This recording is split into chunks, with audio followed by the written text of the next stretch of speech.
What did you think you were going to be or want to be when you were growing up? From a very young age, I just wanted to be a sportsman, if I'm honest with you. I'm still looking at a sport I could get to the Olympics in. Yeah. Still, curling, I still think is a viable option for me. I'll watch out for a Howden curling club. Absolutely. Coming along. I started a Howden pickleball team for the first time. I think the merging of your interests with your career is something that this industry and this company specifically allows you to do. Is there a kind of common myth about the insurance industry? It's an old boys industry and it's all kind of old school tie stuff. I think that's long gone. What's the kind of advice that you would give to people around 18? Be brave and be confident in your your assertion of where your skills lie. If you're anything like me, you hadn't got a clue what you wanted to do, so why not try something and see if it appeals. And why insurance? Why is it a good industry to be getting into? It's not a one job, you must be a broker. I mean, the opportunities we have now with... Hi everyone, today we're talking to Mark Colgate, the Managing Director of the Casualty Division at Howden Specialty, who's been working within the Casualty Division for over 20 years and has supported on multiple fundraising events over that time. We'll be discussing Mark's career in insurance and his interest in sport especially, and fundraising, and how that intertwines with what he does at Howden. So thank you for joining us, Mark. Thanks for having me. Great. So we'll start off by getting a little bit of background, getting to know you a little bit better. Thinking back to school, pre any of your career, where are you from? Where did you go to school? What was your favourite subject? I'm not sure I had a favourite subject. So it's going to be quite hard to say. But I was at school down in Surrey, and for me, school was just a kind of ancillary to sport really going on during the day. So it was how quickly lessons could finish and I could get out. So the fact that you can bring a little bit of that into your work life is definitely appealing. That's great. What kind of sports were you playing? Anything that I could. So rugby, cricket, football, golf, swimming, everything really. Do you have a favourite sport now? Probably golf and rugby and cricket. I think probably the two favourite now. So for cricket, you're enjoying current. The Ashes is amazing. Yeah, the Ashes is amazing. So I think it's what Ben Stokes has done of actually appealing to. I use the example of my 10-year-old daughter wants to watch a test match, as does my wife, which previously they didn't. So that's got to be good to widen the appeal of the game. Absolutely. And the women's cricket as well is just rising in popularity too, and you're starting to get much more young women into cricket too, which is great. I think all sports for women and young girls particularly. I think you've got professional netball, hockey. The days of rounders are long gone, and I think it's very inspiring for the young girls out there that actually they've got somewhere to take the sport. Absolutely. And the Women's World Cup for football this summer. Yeah, let's hope England do quite well. The Lionesses need to follow up their European Championship win with a big win there, right? It's just the US that I think is the big issue. Quite powerful. Yeah. Quite powerful. So when you were 18, what were you doing? Where were you at? I went off to University of Manchester, somewhat centred around the support of my football team, not necessarily the degree that I was chasing, bit of both. But so I went off to Manchester and lived up there for 3 years doing history and economics. Like a lot of degrees, I don't think particularly vocational in terms of the career that you're going to choose after that. But a great time. Yeah. Very, very enjoyable city. I was at Manchester as well. Oh, there you go. It's great. Again, not really there for the subject, more for the city, I would say. Good city. Yeah, very good. What did you think you were going to be or want to be when you were growing up? From a very young age, I just wanted to be a sportsman, if I'm honest with you. Everything else, and obviously as you grow up and you get to university, you realise actually that's not going to happen, so then you explore other options. But I was, very unsure graduating out of university what I wanted to do. I mean, I knew I had a good degree, but I was exploring law and I was exploring accountancy and management consultancy. And like most people in this building, I fell into insurance via some work experience that actually was really enjoyable. And I thought, actually, I could, this is something I could combine a bit of sport and have a serious career out of it. So it's quite early on you were thinking, how can I get sport involved in what I'm doing here? Yes, and it appeared to offer that flexibility actually, where if you're a lawyer and there wasn't a lot of flexibility in your hours or the kind of the projects you were working on, insurance seemed to be a little more social, which appealed to me as a 21-year-old not knowing what he wanted to do. Absolutely. And a little bit more ability to incorporate it potentially in a professional sense. Obviously insurance stretches across sport as well, and also personally being able to... Did you have an idea of what kind of sportsman you wanted to be, or just anything? I think I'm still looking at a sport I could get to the Olympics in still. So curling I still think is a viable option for me as a someone at my age. I guess I gravitated to ones I was slightly better at, which was probably rugby and maybe a little bit of cricket. But you as you grow up, you realise actually the margins for that top are pretty slim. So you work out that it is just a pipe dream. Well, that's a bit of a shame. I'll watch out for a Howden curling club. Absolutely. Coming along. I started a Howden pickleball team for the first time. I've heard pickleball is the fastest growing sport. In the US, exactly. In the US, yeah. And I took a team out to Kansas City last year for a charity event for a client. We supported their charity event, and 6 of us had never played pickleball, didn't know the rules, and we turned up and made the semi-finals. That's brilliant, amazing. Huh? Yeah, it's good. That's really good. I've heard it's very fun. It is good fun. Yeah. Cross between table tennis and tennis. So it's Yeah, it sounds good. Well, I'll see it hitting London soon. So thanks to you, definitely. I'm guessing. That's great. And so how did you mentioned about doing work experience. Where were you doing work experience, and what was the process for you to decide that you might want to work in this industry? So I got a week of work experience, and frankly all I was doing was organise people's meetings and doing some presentations in sending faxes in those days, but I obviously was somewhat useful because a week turned into 2 weeks, turned into 3 weeks, and at the end of it the managing director, who at those days was smoking like a chimney in the office, decided that I would fit in, so he asked me to start on the Monday. I said, well, problem is I'm on a rugby tour to Sri Lanka, so I need to do that first. And he said, okay, well, how long's that? 2 weeks? I guess you'll need some beer money for that. So he gave me £500 there and then, said, I'll see you in 2 weeks. That's a good start. You already knew that you were going to be able to balance the two pretty well. Yeah, that's good.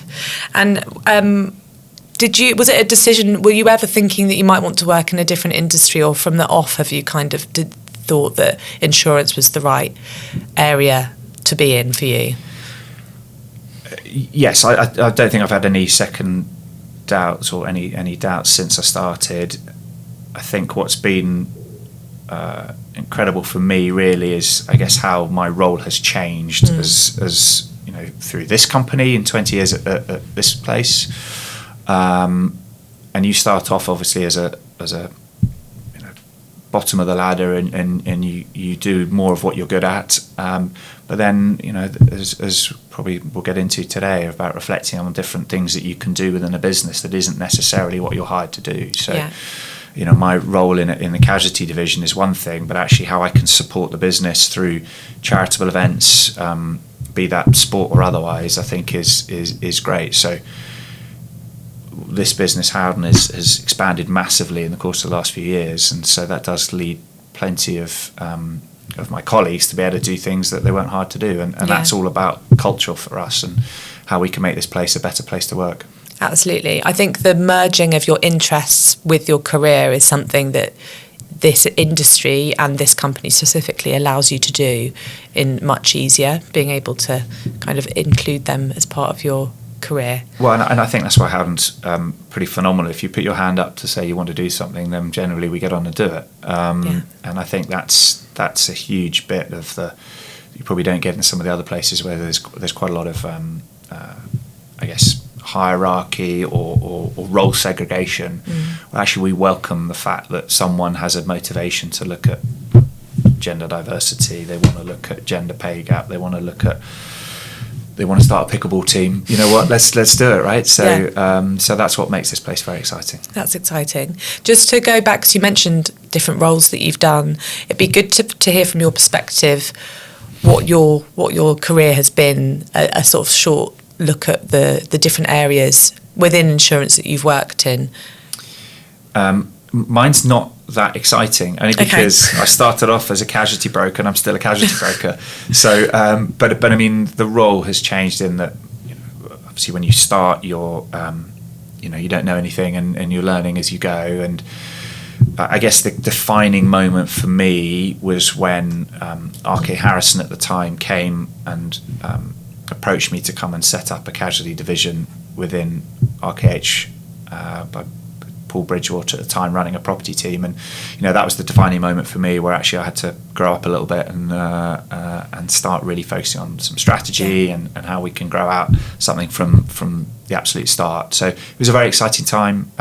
We were high-fiving each other. There was three of us. We were high-fiving each other when we won a £2 account, and we still do to a lesser extent.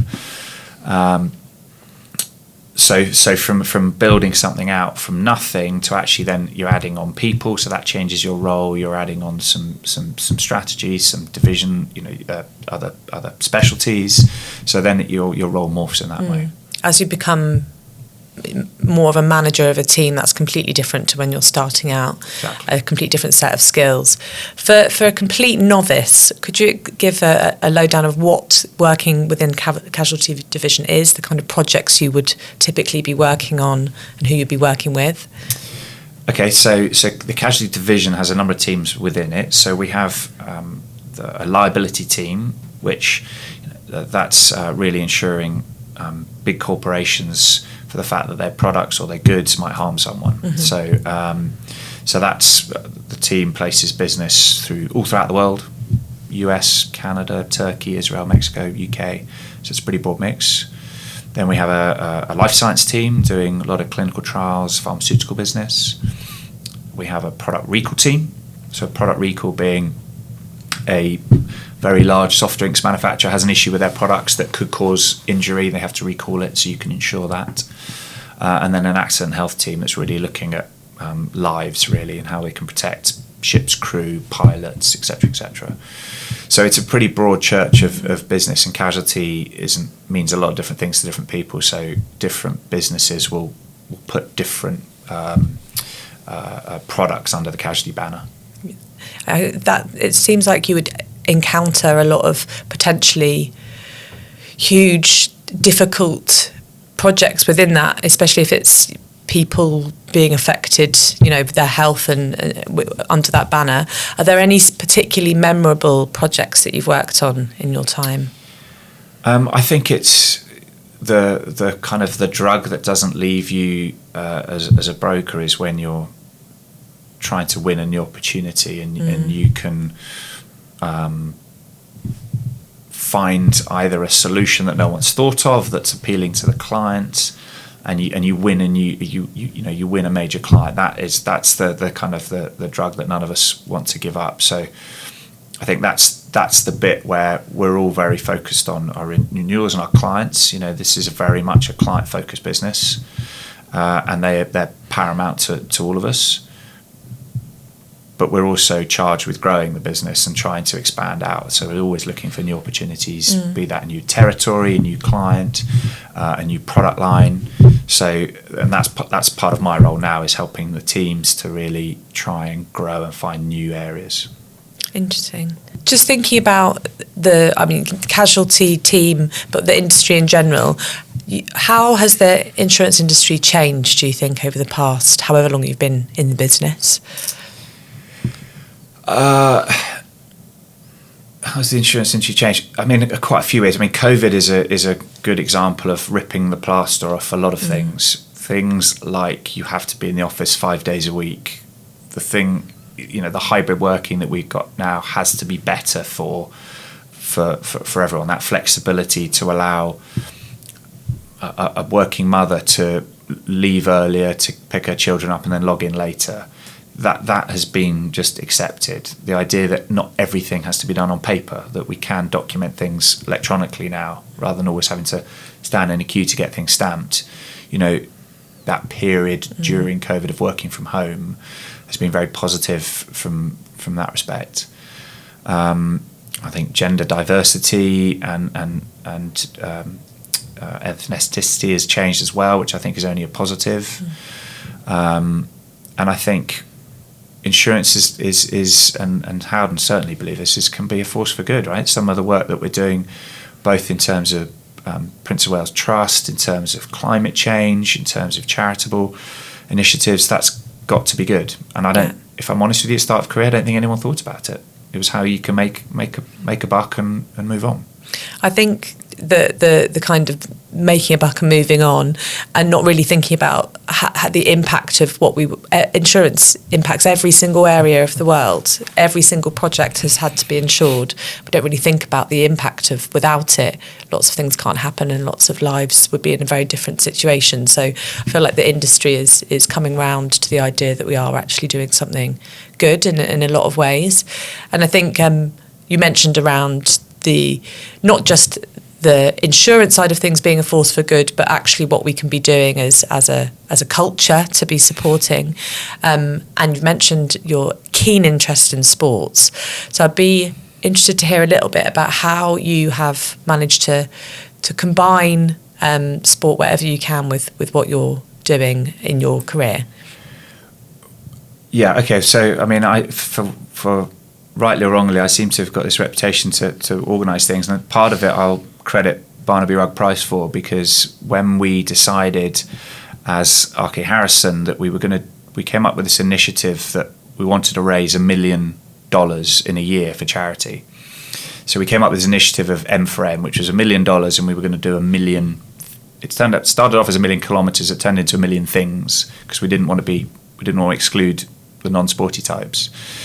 But he basically said to myself and Charlie Langdale, you guys would be good at doing this, why don't you organise it? So we spent the next few months thinking of these crazy ideas of how we could get these, raise money and come up with these crazy initiatives. And so one of them was this cycling. It was a race from John O'Groats to London to finish outside Lloyd's. And we managed to get all the different divisions to put a team in. And then we proceeded to have a race. But that bit aside, I mean, we raised a staggering amount of money. I think we raised well over $1 million, and it was such an amazing year of so many people in the group participating in so many different events and everyone really keen to see how far we could push it in terms of fundraising from clients, from underwriters. And, we had someone row the Atlantic. We had people doing cake bakes. It was absolutely everyone contributed. And so it was a phenomenal company effort. And I think that was very rewarding for everyone concerned. And if you'd have seen the face of the headmistress that got a massive cheque for a local school in Bethnal Green to give them a whole new classroom that they couldn't afford, and the tears that were going on at that event, it was amazing. So I think that just inspired a lot of us to do more as a business to help both local communities and also some larger charities. Absolutely, and it helps the culture as well. If there's some things like that going on, I can imagine that it's great for team building and meeting other people from around the business. Absolutely, yeah, absolutely. And when you're cycling around Goodwood Racetrack at 3:00 in the morning with a bunch of people you've never met before, it is definitely quite you're embracing everyone's part of that, right? So it's great to do different things that take people out of their comfort zone and exposes some characters. Frankly, as someone that runs a business, you see some leaders in that at that time where you don't necessarily expect to look at 3:00 in the morning cycling around a racetrack. Could you tell me what the Goodwood thing was? What were you doing? So that was another crazy idea that came up with, which was we'd cycle for 24 hours in teams around Goodwood Racetrack to raise money for our charity of the year at the time. And so we've done it twice now, and I think last time we had about 450 people do it. We got underwriters to put teams in. But the only rule was you had to have 2 people on the track at all times from your team. So you've obviously got some exceptional, cyclists out there. That one guy did about 22 of the 24 hours himself. But you've also, the beauty of it is you've also got people that did a lot less and tootled around, but did some key laps and contributed. So it was a very worthwhile, very rewarding experience, I think, for most people. So it sounds amazing. I can imagine being up at that early in the morning cycling and would really bond you with the other people that you're doing it with, which is always good for if you're also going to be working with them come Monday. Exactly. To have those kind of experiences. So I know that you've done quite a few of these. Is there a favourite or most memorable sporting or fundraising event that you've been involved with? Well, we do quite a lot. I mean, we have the Lloyd's Rugby Sevens, where we put a Rugby Sevens team in. We've got the netball team that run in parallel to that. We've done internal triathlons. We just did the Help for Heroes ride to Dunkirk, but virtually, so in the office. So we do try and embrace a number of different charities. The key to a lot of these things is appealing to a wider base as possible. So obviously you have some quite niche ones, but I think cycling seems to be something that actually does appeal to the kind of the beginner and the advanced. So actually, it seems to some of those events work quite well. But the triathlons are quite good fun. You know, got quite competitive. The different business units competing. I think the RKH crew still got the cup though, so that's the main thing. I was going to ask which business unit won. Yeah, could you guess? Yeah, exactly. there's now, in fairness, it's all quite good banter and. I think a little bit of internal competition is no bad thing. No, definitely not. And I can imagine there's quite a few competitive people within this building that are happy to get involved if it's a competition involved. Definitely. Which is good.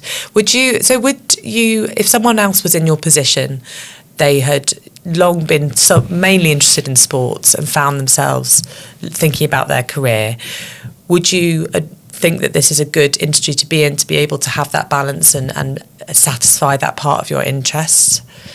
Yeah, I think insurance is an amazing, still kind of an amazingly kept secret, really, for a lot of people. It's not a one job. You must be a broker. I mean, the opportunities we have now with, I think, 14,000 odd people within the Howden business, they're so varied. So yes, we've got some ex-professional sportsmen that decide they want to be brokers, but we've also got lawyers, we've got accountants, we've got management consultants, we've got a nurse. I'm just thinking of people that I work closely with.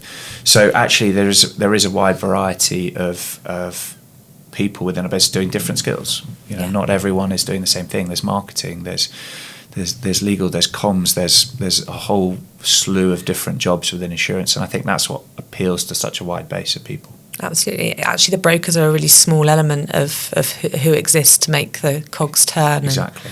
And crucially, I think something I massively believe in is that if we want to appeal to a wide client base, then we have to have a wide base of personalities, because not everyone's going to like me, in terms of prospects, but they might hopefully like my colleague who's, so if everyone sounds like me, then actually that's the client base we're going to appeal to. So for me, it's really important that we've got a wide diverse panel of people and personalities within each team. Absolutely. And are you specifically, obviously you'll be trying to get a variety of people within your team. What are some of the backgrounds or skills that you look for when you're trying to get someone new into the team?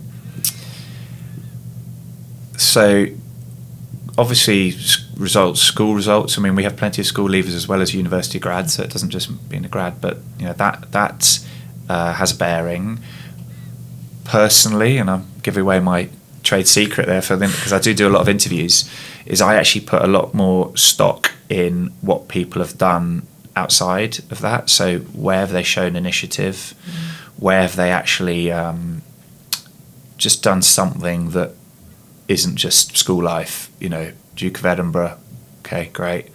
But I think, I've seen a lot of different CVs where people sleep. I think the one I saw recently, someone had slept on the floor of Majestics for a week because they'd had a flood, and he wanted to get it back up running in time for this, so he slept on the floor of that for a week to get it. And I thought that was fantastic, right? That shows great initiative as someone that was only a part-time job, but actually was prepared to go and do that. So just demonstrating that, I think, is quite vital. I think that's someone we spoke to mentioned, kind of echoed that sentiment, in that a lot of things can be taught, but the mindset is something that is harder to teach someone, and that kind of mindset's really important. And the similar thing you get with sports, this kind of skills you'd learn through playing sport throughout your childhood are probably quite valuable for working life as well. Yeah, I think there's, for the people that succeed in this business, I strongly feel, it's the ones that put their hand up and say, I'll do that, rather than wait for it to be handed on a platter. So I think that's certainly something that I look for in a CV or in an interview, is someone that actually is just showing that initiative to go out and get it themselves. I think that's great, and kind of echoes what we're trying to get across. And I think it would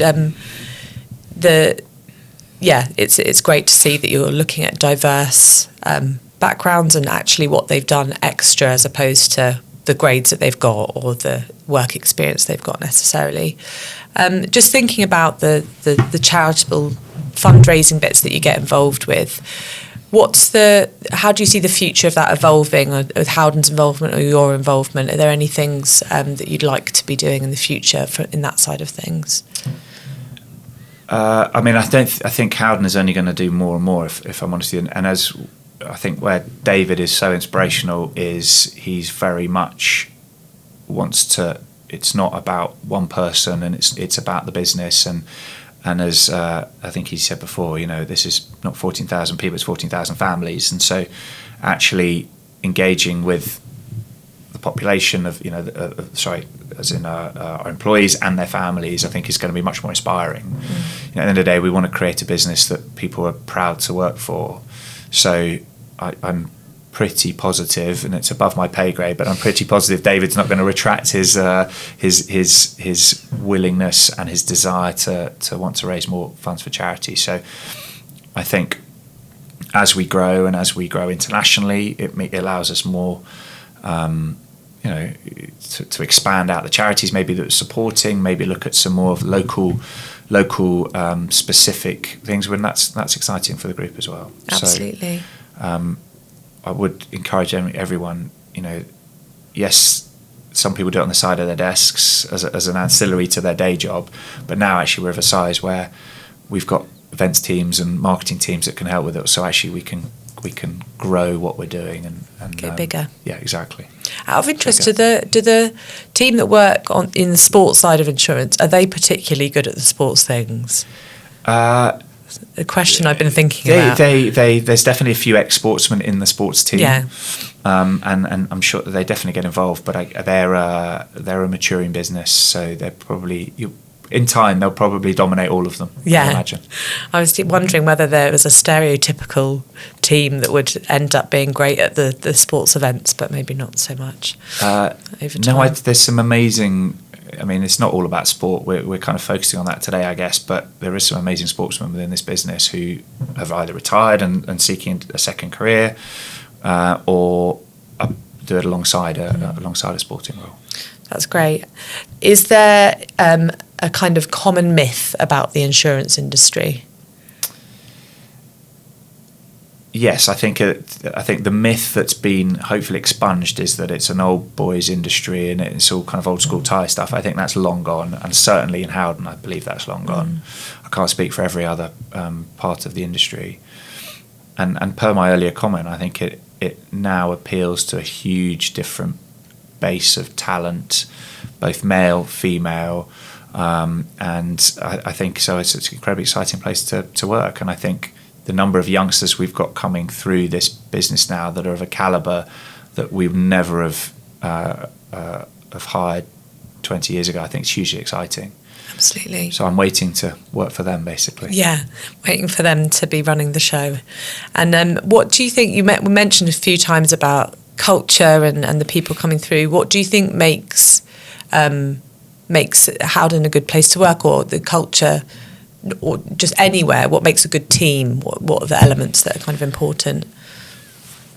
What makes a good team? I think it's got to be mutual respect. There's got to be an understanding, and I guess, a fundamental kindness to how the team operates. I think from a business perspective at Howden, I think it's got to be, it's top down, isn't it? You know, you can't shout culture at everyone and then not preach it yourself, or not actually carry it through yourself as a business leader. So I'm very confident that the culture in this place is fantastic, and actually we spend so much time focusing on it to try and improve it, sometimes not quite recognizing how good it is here. And actually sometimes it's when we hire external people who come in and go, you guys beat yourself up, but you are so much better than my last place. So I think that's always quite nice to hear, that actually we're trying to get some marginal gains, as Clive Woodward coined, but it's not bad. Yeah. It's pretty good compared to our peer group. I agree. I think that a lot of people come back to this business. If they leave, they come back, which I think is a good sign. Or that happens with our team anyway. And I think it's the culture that you kind of take for granted over time, but it's so important for building teams. And you're right about the top down. You need to be the one out there cycling at 3 a.m. for anyone else to even consider it within your team, which I think is really valuable. Just thinking about the future, so this can span the kinds of areas that the business is going to go in, but also how the industry is going to change. What do you think is going to change for the insurance industry and for the casualty team potentially over the next 5-10 years? Well, I think the big obvious one is tech, and we're all juggling how we can be more efficient. You know, as I said earlier, the not relying on face-to-face negotiations for every single transaction has certainly helped. And I think there has to be an element of efficiency in the process of documentation and getting some of maybe the smaller business quoted and bound electronically. So I think that's the big area of, or I guess battleground is probably a better phrase. You know, Howden are investing a huge amount in that, and hopefully very successfully. We've certainly got a number of exciting projects off the ground, including one in casualty.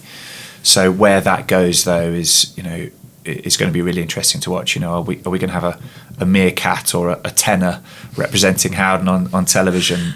Maybe we will. Maybe we'll have one of David's cows or something as our advert. But I do think that's the battleground, that the person that gets it right, the broker that gets it right, will have a significant leap onto the competitors. So, you know, and that again points to why our hiring process will probably change, right? Because actually we need people that are tech savvy.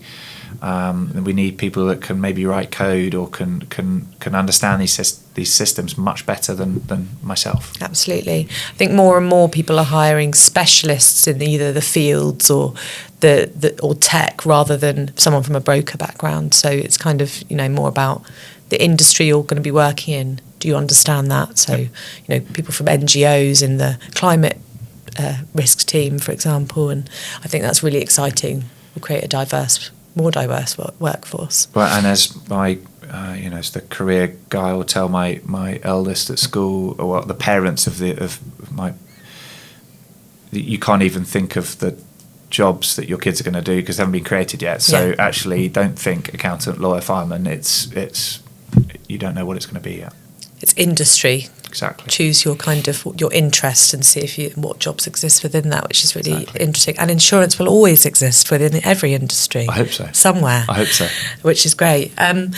So I think it'd be great to hear if you're thinking about people entering potentially the world of insurance, either from a traditional, I want to be a broker background, or a specialist in a certain industry, or they work in marketing, or they can code, or they're a data analyst. What's the kind of advice that you would give to people around 18, potentially younger, who are thinking about their career? And is that to come into Howden specifically, or just insurance as a general? I'd say both. Let's go both. I think to kind of marry in what I said earlier, putting something on your, getting a CV that is beyond just I went to school and here are my grades, I think is vital. It's quite topical for me. It's summer holidays at the moment, so go help your parents and get that on your CV. Be useful. I think, joking aside, I think there is so much that people can show some unique characteristics or some unique skill sets that they might be surprised how that could really appeal to an employer. So I think don't be shy about that. Be brave and be confident in your your assertion of where your skills lie, because not everybody needs to look and sound the same. Because actually, I have to say, 20 years ago, I'm not sure I hadn't even thought about hiring a data analyst in my teams, but we do. We have a number of data analysts in our teams now. So again, it's just that it is a different skill set to what we traditionally would hire. So that should be encouraging for a wider base of people that insurance could be for me. That's great. And why insurance? Why is it a good industry to be getting into? Because it's a fantastic industry that allows a great balance of client interaction, team interaction. It doesn't, I don't think, confine you to one path. In a business like this, if one path isn't appealing to you, then you can move, you can change geographies, you can change teams, you can change roles.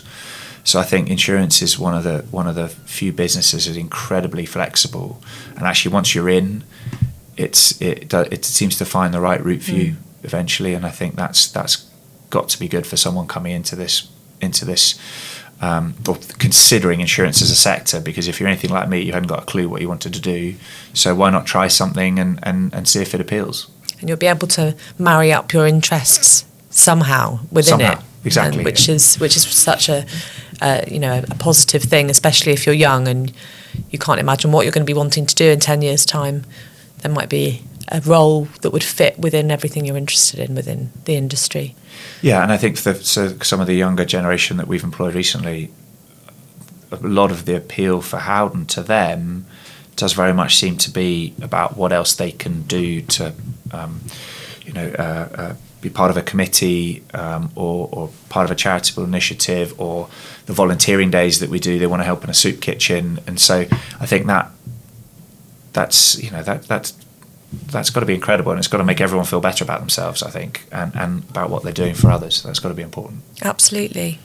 Thank you so much. I think that you've given us so much to another aspect that we don't rarely think about, which is the sort of extracurricular side of a career, and the things that you can get involved with, sports, fundraising, but also the diversity of careers you could have within insurance as well. So thank you very much, Mark. It's been great to chat to you. Thanks for having me. Thank you. Cheers.